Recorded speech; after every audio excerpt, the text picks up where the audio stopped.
Did you know that women are underrepresented in digital jobs? And our economic graph insights show that women comprise only 14% of the global workforce when it comes to cloud computing, 20% of software engineers, and 32% of all data and AI professionals.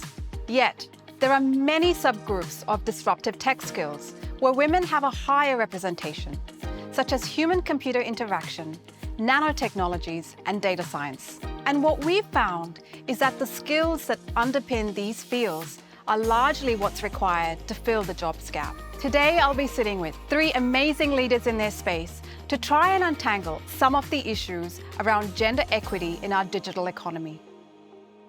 Melinda Cilento is the Chief Executive of the Committee for the Economic Development of Australia, an independent membership-based think tank aimed at improving the lives of Australians by creating a dynamic economy and a vibrant society. Welcome, Melinda. It's so great to have you here with us. Hi, Audrey. Thanks for having me.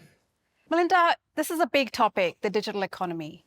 And we know that countries around the world are really pushing to increasing their digital competitiveness. What can you tell us about how this impacts gender and what do we need to do going forward? I actually think there's two really important issues that sit in this whole question of digital competitiveness and digital opportunity that relate to women really directly.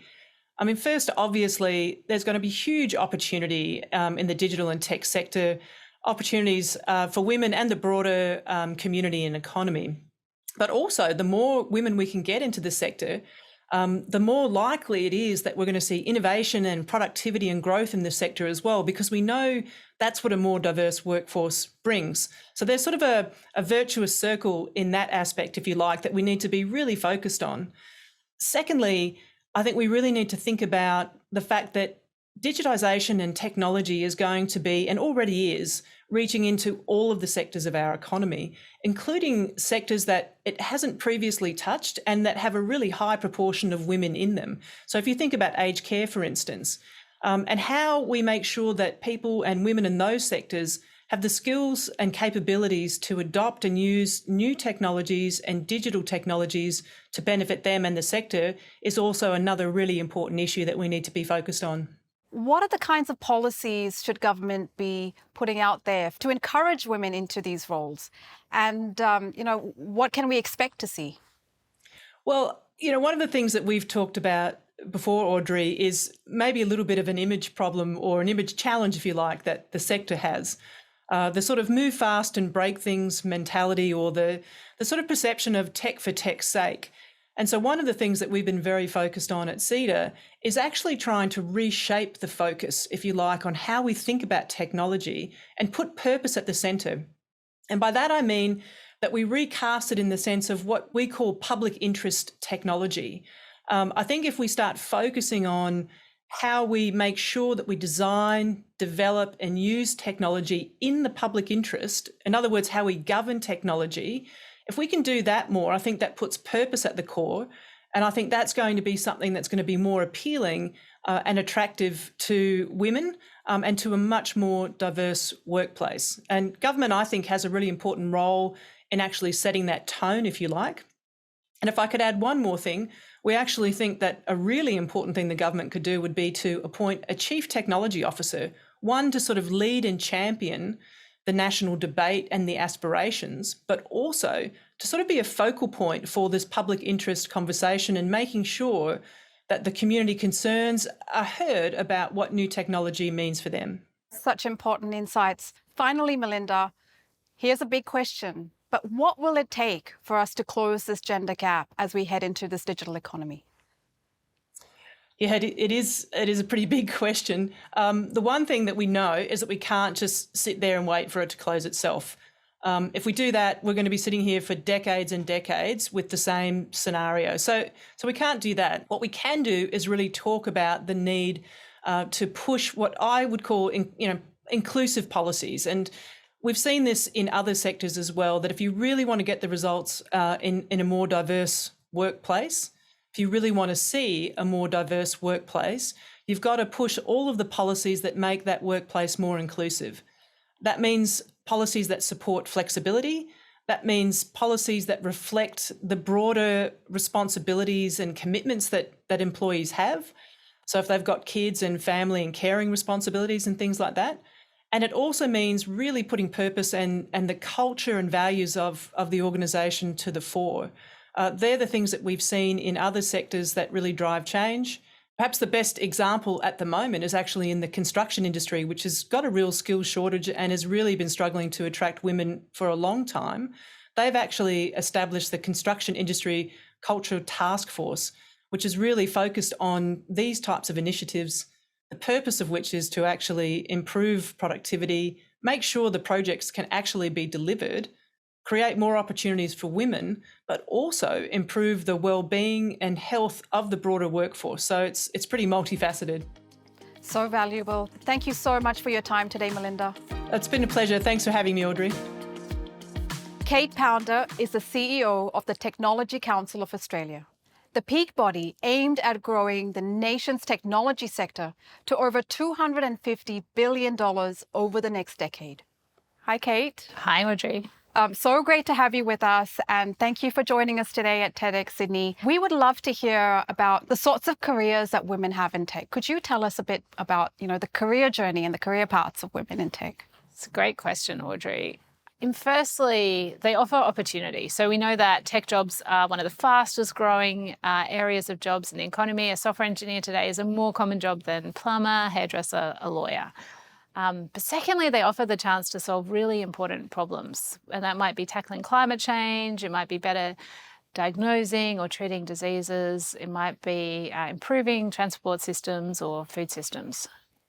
Thirdly, they offer women the chance to really accelerate their careers, in particular because tech jobs are often high-paid jobs and they have a lower gender pay gap versus other high-paying areas. They're also more secure and they often offer the chance to improve your skills quickly. So particularly for women re-entering the workforce, it's a great way to increase your pay, increase your skills, increase your job security. That's fascinating, Kate. From an organisation perspective, what should organisations do to encourage more women into tech?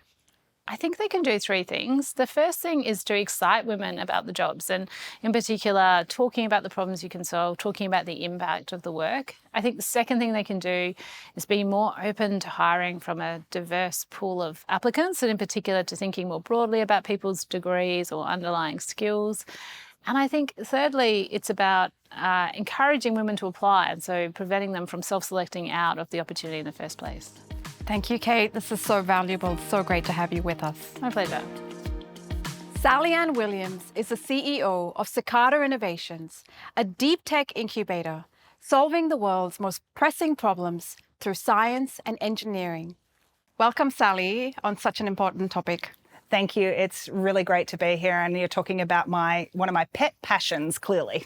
So, Sally, the big question, what are you seeing into the future?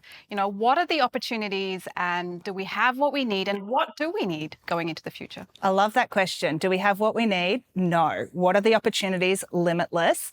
And what should we be thinking about? Well, actually, one of the ways I'd like to reframe this is not about skills, but about problems, because skills are an enablement to solving the biggest problems that we face in the world. And I think we're all aware of what they are. We have challenges in climate, in health, in food, in well-being. And so the deep tech companies that we work with and that we found and that we see them thriving every day, we see amazing opportunities for people to bring domain expertise in all of those different areas, plus, of course, technology and computer science. That's a critical part of it. But actually, most importantly, bring problem-solving skills and passion, absolute passion and commitment to those challenges and a real commitment to pursue the answer no matter what, no matter how high the hurdle. And I think that's a huge opportunity for women to lean into and actually get really excited about every single morning when you get out of bed. Yeah, so from a grassroots perspective, what are you seeing on the ground? Could you give us some stories or some examples of, really amazing things that women have done in tech? Oh my gosh, yes, but we need hours for that. So I will give you just one today. I think I want to do two things though with this. I want to bust a myth that every great idea comes straight off a university graduate and they're a male wearing a hoodie. Founders come of all shapes and sizes and of all ages. And the story that I love the most is that actually one of our most successful president companies right now, SpeedX, was actually founded out of adversity. And the world has been in a rough spot this last couple of years with COVID. SpeedX was actually founded on the end of a global financial crisis when Ali and Alyssa were made redundant from their jobs in a lab. And as two women, one north of 50, one bit under that, quite a bit under that, she'd be upset with me if I said otherwise. They were encouraged by a female mentor and CEO to actually take the IP, the scientific IP that they had, and form a company. And now we are here 13 or 14 years later. They have a global company that is shipping, their solutions to the largest labs on the planet right out of Sydney. And their commitment and their passion about solving the problems of diagnostics and antimicrobial resistance is what has led them to this point. Such an amazing story, Sally. So what would you say to women today thinking about tech? I would say to women today, don't shy away from it and don't be afraid of it. You have natural skills and capabilities that you bring to the table. You also have a domain expertise, no matter what you've studied, be it, legal or HR or marketing or sales or biologics or engineering.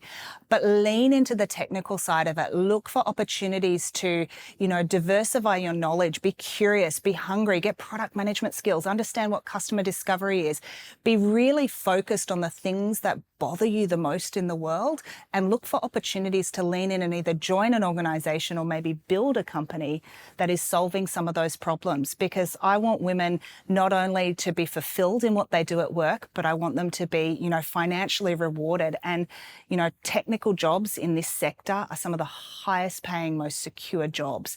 And women need to be economically empowered so that in turn they can actually, reinvest that into other women, into the communities around them. Yeah. So how do women find the support that they need going forward? One of the best things that I can encourage women everywhere to do is increase your network. Find people that are like you. Find people that are solving problems that you're interested in. Connect with them.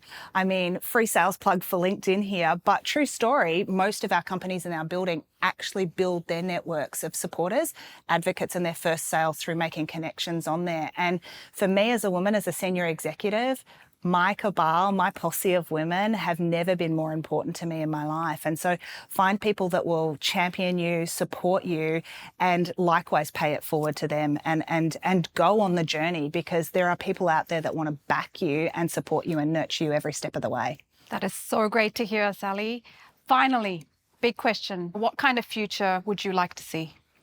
I would love to see a future where no matter where you come from, what age you are, what skills that you have right now, if you are passionate about a problem in the world, if you want to solve and cure cancer, or if you want to feed the world, or if you want to, make everything sustainable, if you want to do something that benefits people, planet, and prosperity, that you feel connected and have the skill set to be able to go forward and do that and build a network around you that are going to help you on that journey. Because quite frankly, the world is quite challenging, and we need people, especially women, to be the problem solvers of today and the problem solvers of tomorrow. Thank you so much for your insights, Sally. Thank you. So what we've learned today from these three amazing women is that it's really about seeing one another and being seen, the skills that we have and the skills that we bring. Thank you for joining us today.